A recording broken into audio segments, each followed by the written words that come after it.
Ada sebuah kisah tentang seorang perampok yang mana pada akhirnya ia menjadi seorang ulama yang amat terkemuka dan termasuk salah seorang daripada guru Imam Syafi'i rahimahullahu ta'ala.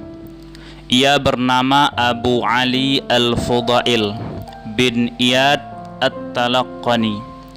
Ia adalah seorang penyamun yang lahir di Khurasan dan wafat pada tahun 187 Hijriah atau 803 Masehi di Mekah. Sewaktu remaja, ia pernah mendirikan kemah di tengah-tengah padang pasir di antara Merv dan Bawar. Ia mengenakan jubah dari bahan yang kasar dan topi yang terbuat dari bulu domba.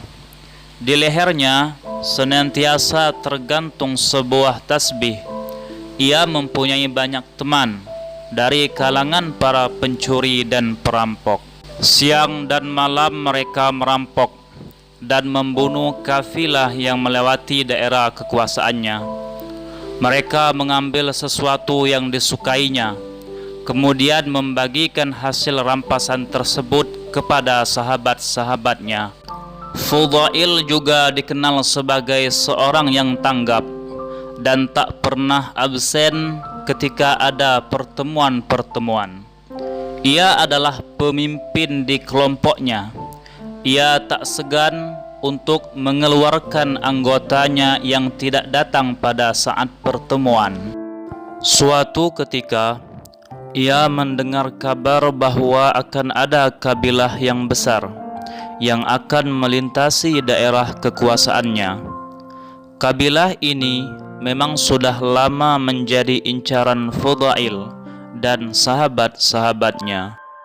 Terdengar kabar bahwa salah seorang laki-laki di antara rombongan tersebut mengetahui bahwa daerah yang akan dilaluinya adalah sarang perampok yang menakutkan.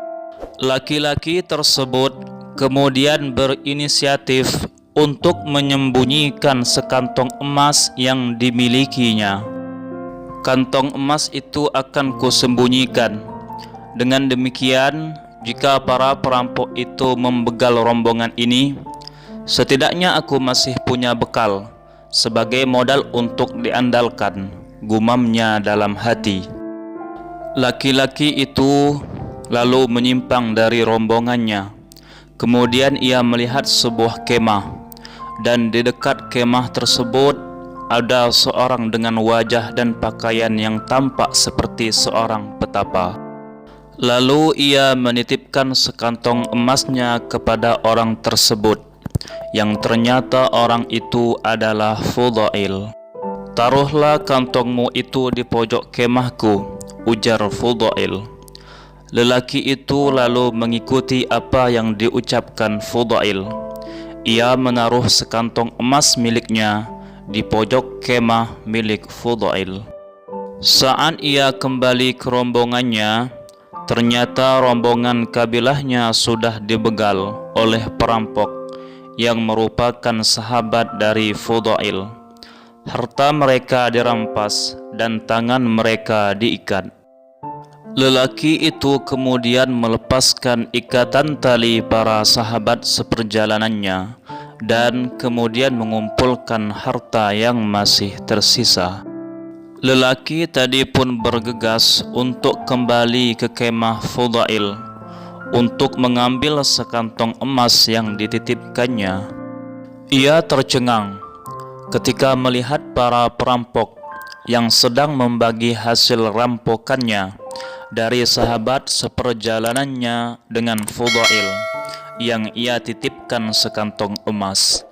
"Celaka, aku telah menitipkan sekantong emasku kepada seorang pencuri," lelaki itu mengeluh. Tapi Fudail yang telah melihatnya dari kejauhan memanggilnya, dan lelaki itu pun menghampiri Fudail. "Apa yang engkau inginkan?" tanya Fudail. "Ambillah barangmu dari tempat yang tadi, dan tinggalkan tempat ini," ujar Fudail. Lelaki tadi segera berlari ke kemah Fudail dan mengambil sekantong emas yang tadi dititipkannya, lalu meninggalkan mereka. Dengan keheranan, teman-teman Fudail berkata, "Dari seluruh kafilah itu, kita tidak mendapatkan 1 dirham pun di dalam bentuk tunai. Tapi mengapa engkau mengembalikan 10.000 dirham itu kepadanya?" Fudail pun menjawab, "Ia telah mempercayaiku seperti aku mempercayai Allah yang akan menerima taubatku suatu hari nanti. Aku hargai kepercayaannya itu, agar Allah menghargai kepercayaanku pula. Wallahu a'lam."